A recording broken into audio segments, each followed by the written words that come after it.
Իմ գործը ես ճիշտն ասած որոշակիորեն հեշտացրի, ինչի, որովհետև երբ որ մալացիայի շտաբում հանդիպում ունեցանք, երբ որ մալացիայի շտաբում հանդիպում ունեցանք, ես արձանագրեցի, որ ըստ էության նույն բանը պետք է ասեմ բանում, բազմաթիվ շտաբներում եւ խնդիրը դա դրա համար որոշեցինք, որ մեր երկրորդ կանգառը, որտեղ աջափնյակի շտաբում էր, որոշեցինք, որ դա եթեր տանք, որպեսզի նույն ասելիքը ըստ էության ամենտեղ չասենք եւ այն ելույթը, որը աջափնյակում ունեցել եմ, այդ ելույթը նվիրված է նաեւ ուղղված է նաեւ հավասարապես նաեւ ձեզ եւ այս առումով մի նյուանս կար, որը ես ոնց որ մալացիայում ասել եմ, բայց բանում չեմ ասել։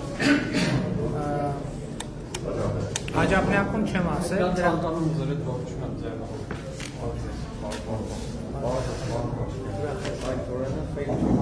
իմացա, ճանաչեցի արդեն։ Ժորժան, նստեք, եկեք, Հայկ ջան, նստեք, անցեք նստեք։ Ես էլի ուզում եմ բոլորիդ այս մի պահը ուղղված է անհատապես, դրա համար ուզում եմ, որ բոլորիդ ասեմ, ուզում եմ շնորհակալություն հայտնել, որ պինդ եք մնացել այս ողջ ընթացքում, որովհետև շատ դժվար եւ դաժան ժամանակներ ենք ապրում եւ այս ժամանակներում մեզ մեղադրում են ամեն ինչի մեջ, ինչում հնարավոր է մեղադրել։ Ես մալացիայի շտաբում մի նյուանսի անդրադարձա, որ երբ որ ասում են, որ մեր հասցեին ասում են դավաճան, պետք է կանգնեցնել առանց էմոցիաների, առանց նյարդայնանալու։ Ասել շատ լավ, ձևակերպեք ինչու՞մ է դավաճանությունը։ Ինչու՞մ է դավաճանությունը։ Դավաճանությունը այն է, որ 7 շրջանները մերը չեն այլևս։ Սկսած 1995-7 թվականից դուք բոլորդ բանակցել եք 7 շրջանները հանձնելու մասին։ Անվերապահորեն, դա նույնիսկ քննարկման առարկա չի եղել որևէ մեկի կողմից, ոչ Լևոն Տեր-Պետրոսյանի, ոչ Ռոբերտ Քոչարյանի, ոչ էլ Սերժ Սարգսյանի կողմից։ Դավաճանությունը այն է, որ պատերազմա սկսվել։ Բայց 2016 թվականին էլ պատերազմ սկսեց։ Բայց ինչի դավաճանություն չէիք համարում այդ պատերազմը։ Պատերազմից կարելի է խուսափել։ Իհարկե կարելի է խուսափել, եթե բավարարվեր Ադրբեջանի բոլոր պահանջները։ Երբ Լևոն Տեր-Պետրոսյանը հարցազրույց է տալիս, ասում է Ռոբերտ Քոչարյանը, ասում է, որ մեր ժամանակ Ադրբեջանն էր միշտ մերժում առաջարկը, լուծման առաջարկները։ Տեր-Պետրոսյանն էլ ասում է, հա պարզ էր, որովհետև Ադրբեջանը հասկանում էր, որ ժամանակը իր օգտին է աշխատում։ Եվ հետևաբար Այն ինչ որ դուք անվանում եք, այսպես ասած խաղաղ, հաղթական ժամանակներ, դա ընդամենը Ադրբեջանը, ինչպես վկայում է Տեր-Պետրոսյանը, իր օգտին էր աշխատացնում։ Եվ ինքը գիտեր վերջին կետը որն է, իսկ դուք գիտեիք վերջին կետը որն է։ Եթե գիտեիք, որ վերջին կետը էդ էր, կամ պատերազմը, կամ պետք է Ղարաբաղով հանդերձ հանձնեիք տարածքները ներառյալ, ընդ որում սա ես չեմ ասում, սա ասել է Սերժ Սարգսյանը։ Գնացեք հարցազրույցը նայեք, ասում է մենք ասում ենք 7 շրջանը տալիս ենք, Ադրբեջանը ասում էր չէ։ Բայց 7 շրջանը տալիս եք, Ադրբեջանը ասում էր չէ եւ նորանոր պահանջներ էր առաջարկում։ Եկեք իրար հետ տրամաբանենք։ Որը կարող է լինել այդ 7 պահանջը, ինչ կարող է լինել 7 շրջանից դուրս պահանջ։ Շուշին, Ղարաբաղը, Մեղրին, անկլավները եւ այլն եւ այդպես շարունակ։ Եվ հետեւաբար, եթե դա է թեման, սա պետք է հստակ ասել։ Ինչու՞մ է մեր դավաճանությունը։ Եթե կա դավաճանություն, դավաճանը դուք եք։ Աջափնյակում էլ ասի, այն քաղաքական ուժը, որ ստորագրել է Բաթումի եւ Ալեքսանդրապոլի պայմանագիրը եկել է մեզ դավաճանության մեջ է մեղադրում։ Դուք գնացեք հենց մի հատ Բաթումի եւ Ալեքսանդրապոլի պայմանագրի ստորագրողներին, երբ որ հրապարակային կհայտարարեք դավաճան, այն ժամանակ եկեք կխոսենք։ Մենք այսօր հստակ ասում ենք, մենք այս գործում գոռալով չի։ Եթե դավաճան գոռալով այնքան գոռանք դավաճան ախորժակները փակվի մի քանի տարով։ Մենք ասում եմ այս պատմության մեջ մենք մեղադրյալ չենք, մենք մեղադրող ենք։ Որովհետև այն ինչ մենք արել ենք 3 տարում բանակի համար, այն ինչ մենք արել ենք 3 տարում տնտեսության համար, այն ինչ մենք արել ենք 3 տարում ընդհանրապես քաղաքացու մարդու համար, եթե դուք նախորդ 30 տարվա ընթացքում այդ տեմպի 1/3-ը պահած լինեիք, մենք այսօր այս իրավիճակի մեջ չենք կրնի։ Գողը ամենաբարձրն է գոռում, բանը գողացան։ Չկա տենց բան, մենք չենք խեղճանալու այս պատմության մեջ։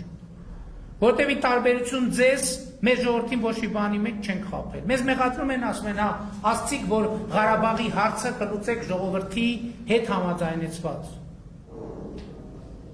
Մենք ժողովրդին ասել ենք, ժողովուրդ ջան, մենք բանակցելու ենք, եթե կլինի շատ թե քիչ ընդունելի մի տարբերակ, մենք կբերենք եւ կներկայացնենք ձեզ։ Մեզ ասում են պատերազմի ժամանակ ասել եք հաղթելու ենք։ Պատերազմի ժամանակ ինչ անենք, ասենք փախնենք ժողովուրդ, ասենք պարտվելու ենք, որ հետո էլ ասենք դուք հաղթանակի համար չեք պայքարում, դուք պարտության համար եք պայքարում։ Ասում ենք չեք ասել, որ մենք տարածքներ ենք կորցնում, ոնց չենք ասել։ Քարտեզ է հրապարակվել, որտեղ ցույց է տրվել, որ ամբողջ հարավային շրջանը, բանը Թավիշը կորսված են։ Այսօր փորձում են ասել, թե բանը, թե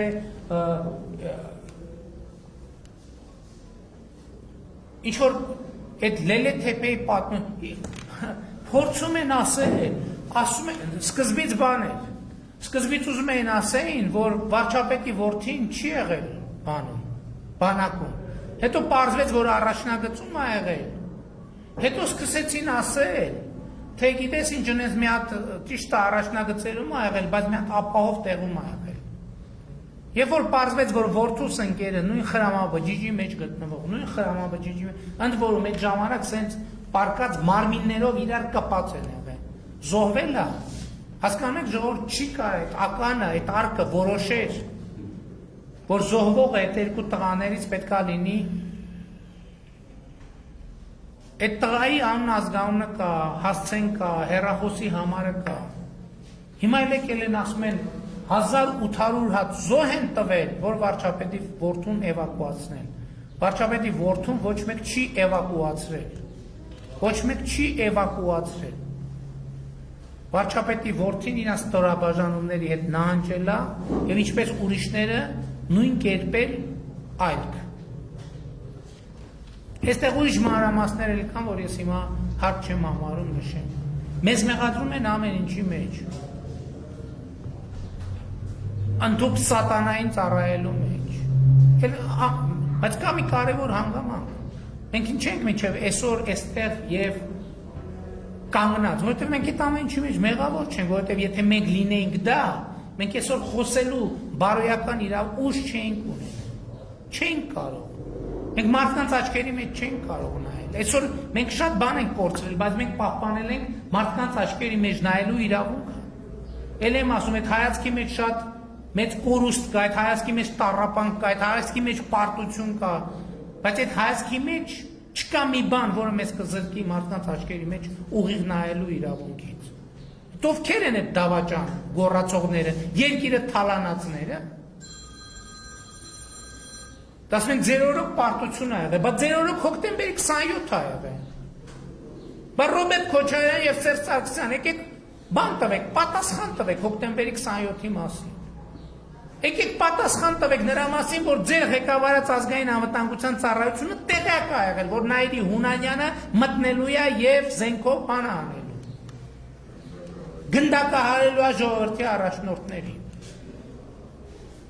Բայց բա պատասխանը դες թվում է թե դուք պատասխան չեք տալու, հոկտեմբերի 27-ի համար պատասխան չեք տալու։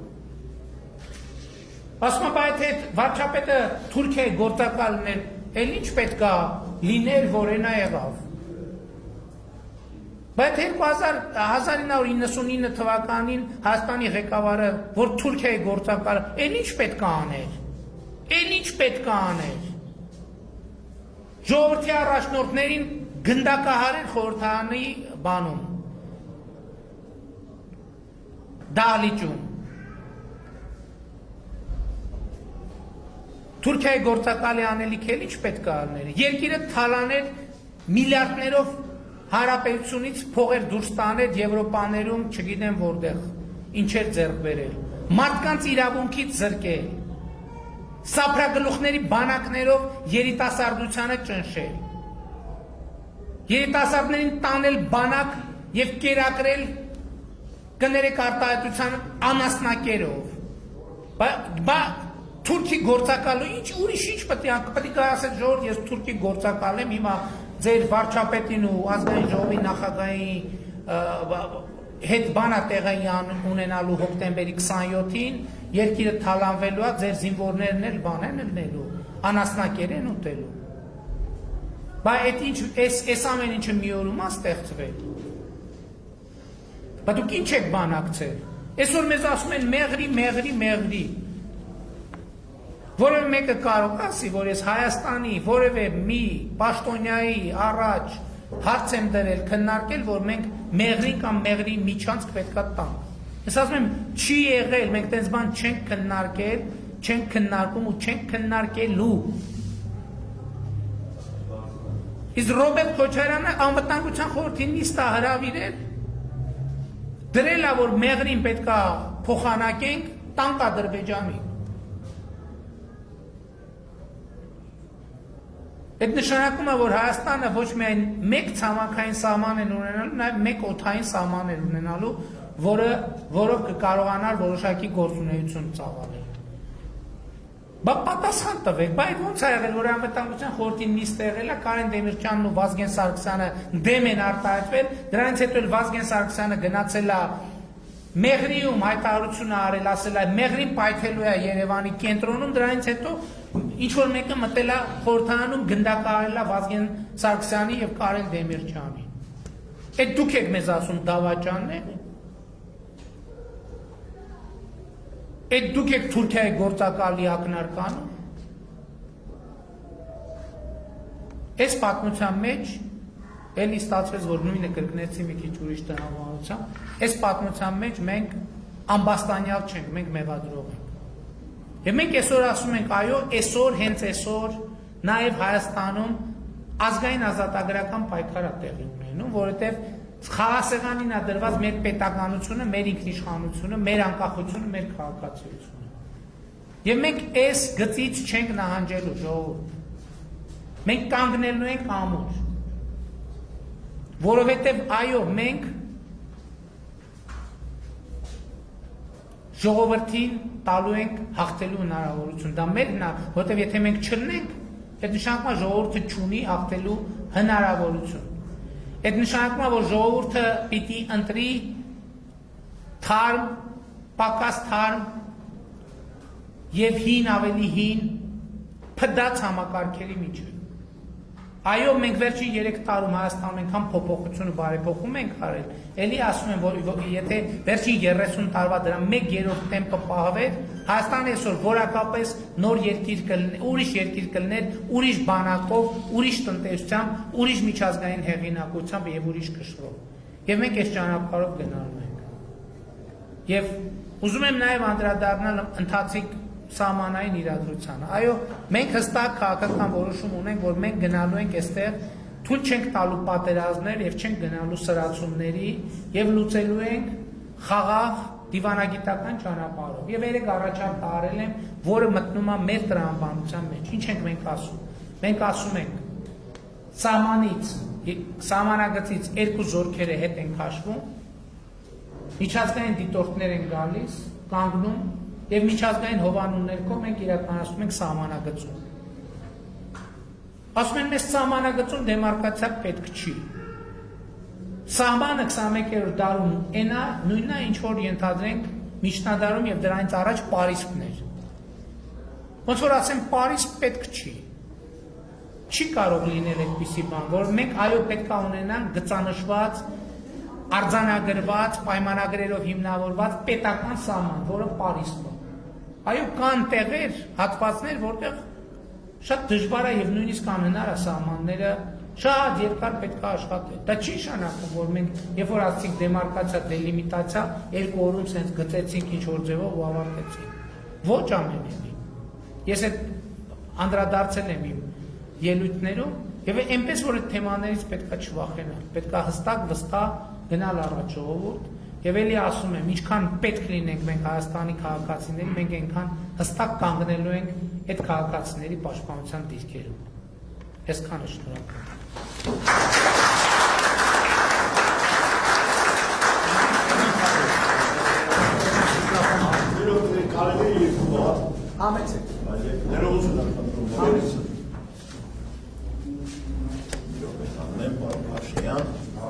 Ուրեմն,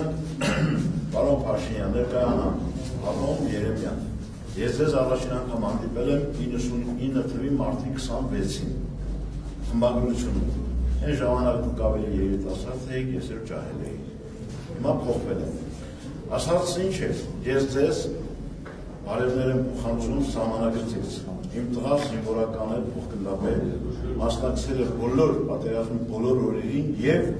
առանց զոհի իր զորքը հետևել, քաշել մինչև պատերազմի ավարտը։ Իր եւ իր ընկերները խնդրեցին ձեզ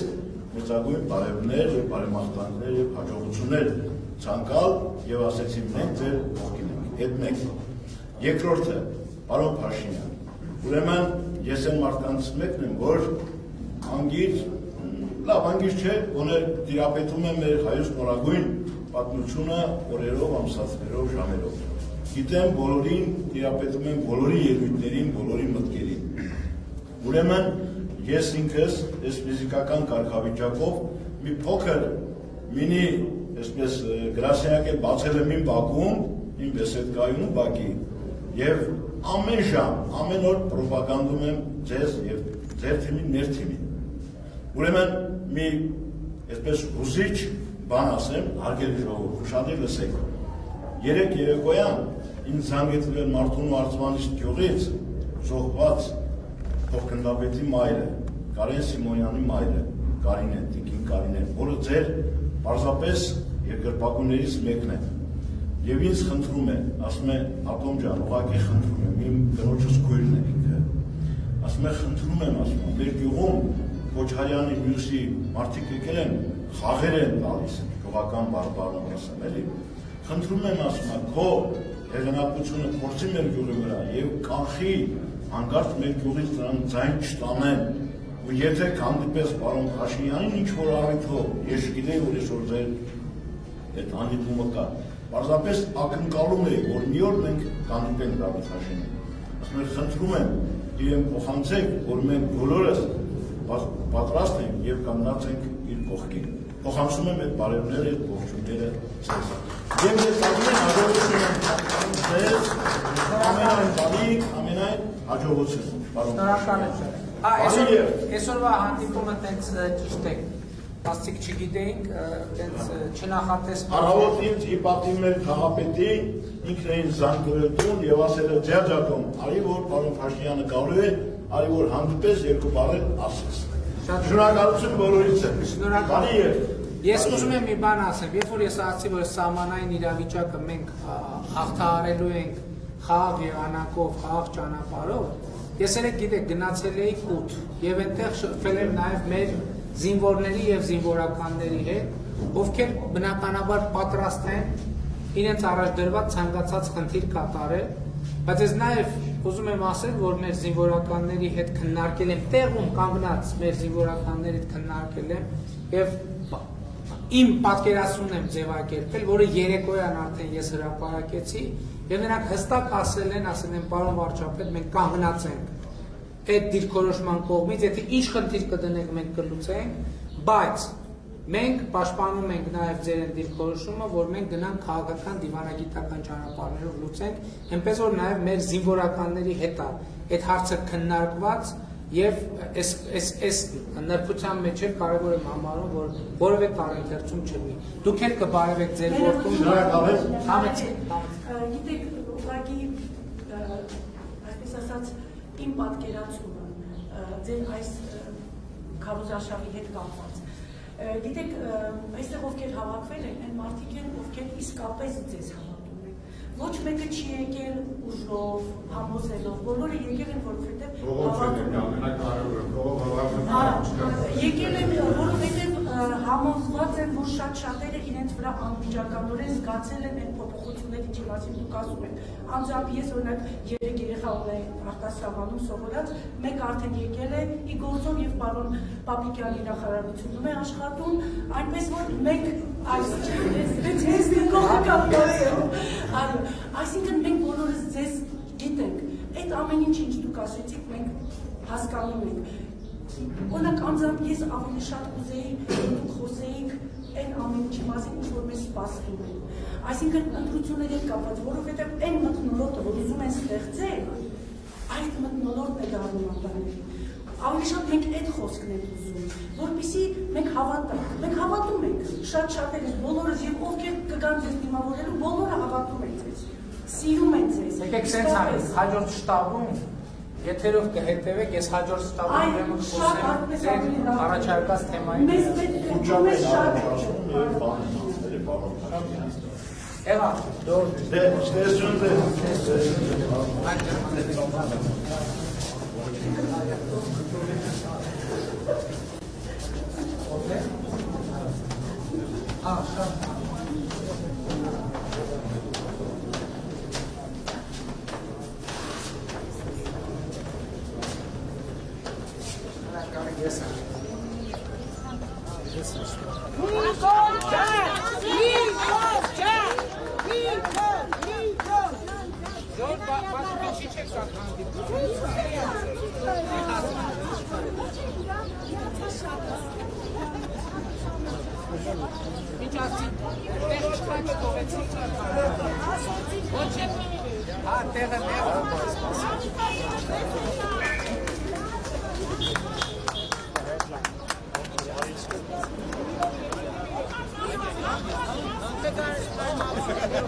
Շնորհակալ եմ։